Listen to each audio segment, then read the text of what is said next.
What's up guys, it's Zhixory, and today we're going to talk about the time I traded up to the AWP The Prince.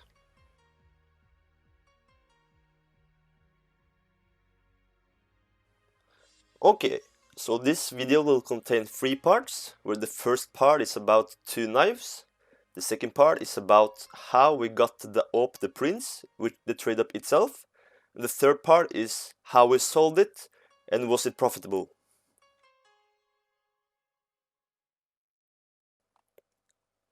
So it all started with my friend Lil Weeb, who managed to pull a butterfly knife out of a Phoenix case.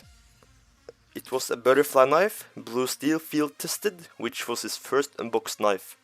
He already had a knife, the Karambit lore, at the time of the unboxing, so he lent me his Karambit while he chose to use the butterfly for a little while. Then the shattered web operation came, and he wanted to use his Karambit lore once again, so I got the chance to borrow his butterfly this time. He then realized that he doesn't need 2 knives, so I came up with the suggestion to open cases. I put the butterfly up for sale and it got sold for roughly 250 euros. We then took the conclusion together to open up 100 Prisma cases, as this case has a lot of potential when it comes to good knives. Then this happened. Puller up en knife, ass. Fikk faen meg en knife I casen, ass. So, we managed to unbox a Stiletto Ultraviolet, which we got really hyped to get. We didn't really expect any knives out of the unboxing, so this was a good start. Unfortunately, we didn't manage to get any other knives, but one knife was just good enough. Since the Stiletto was not the greatest, we decided to sell it on the market, where it got sold for 95 euros. What could we possibly do with 95 euros on the Steam market? Another case unboxing?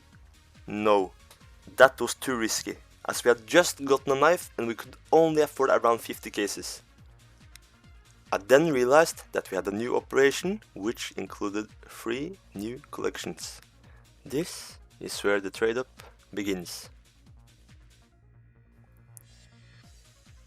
When the Shattered Web operation got released, it followed 3 new collections with it.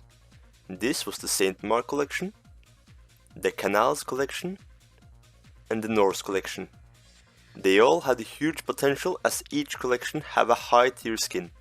These were the AK-47 Wild Lotus, AWP The Prince, and AWP Gungnir. What followed was a huge price, as the demand was extremely high. I immediately thought that we could try to trade up for one of these skins, but which one? We would need at least 1 pink skin for the trade up from either collection in order to just get one of them. AWP Gungnir was too expensive, as its price began to rise towards the Dragon lore, so the Negev Mjolnir was expensive as well.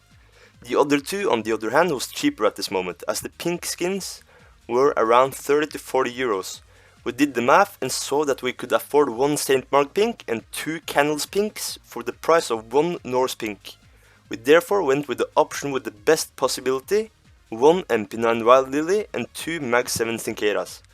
The rest of the pink skins were from different cases, where no one were from the same case, because I've always had this thought that if each skin has minimum chance, the highest likely one will probably win.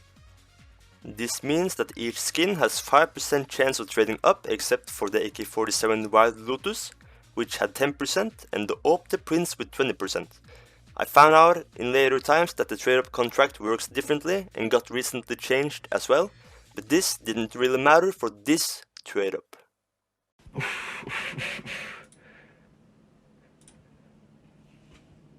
Hæ? Hva skjedde? Ja! Fy faen. Jeg tror den koster... Å, fy faen. Fy faen, Ulrik. Det funka faen meg. Det funka.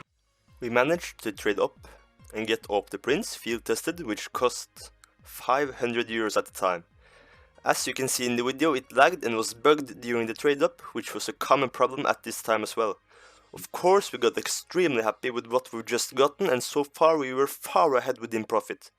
We started with a skin worth 250 euros, spent all the money on cases and got 100 euros back, which meant around 150 euros loss, but then managed to pull us up all the way to 500 euros. There still is one question remaining. What did we do with the prince?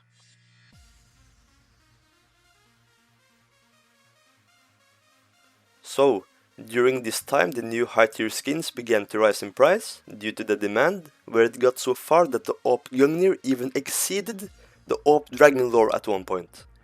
We therefore chose to hold the prince for a bit and let the price rise. After a month or so, we decided to sell the AWP as it wasn't really my skin, and my friend wanted other skins for the money. It took some time to sell it, where it got sold for $460 on Bidskins as shown.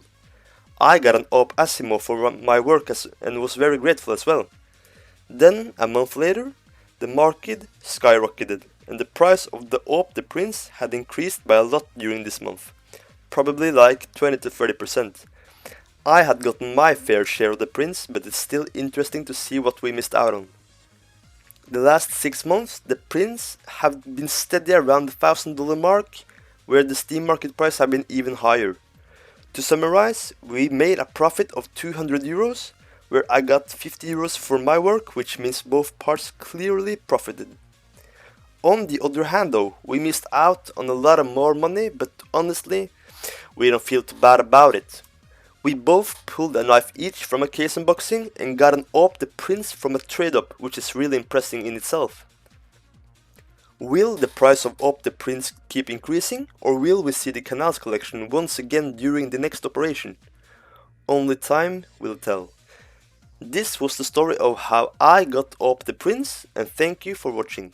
Please subscribe if you like the content and stay tuned for more.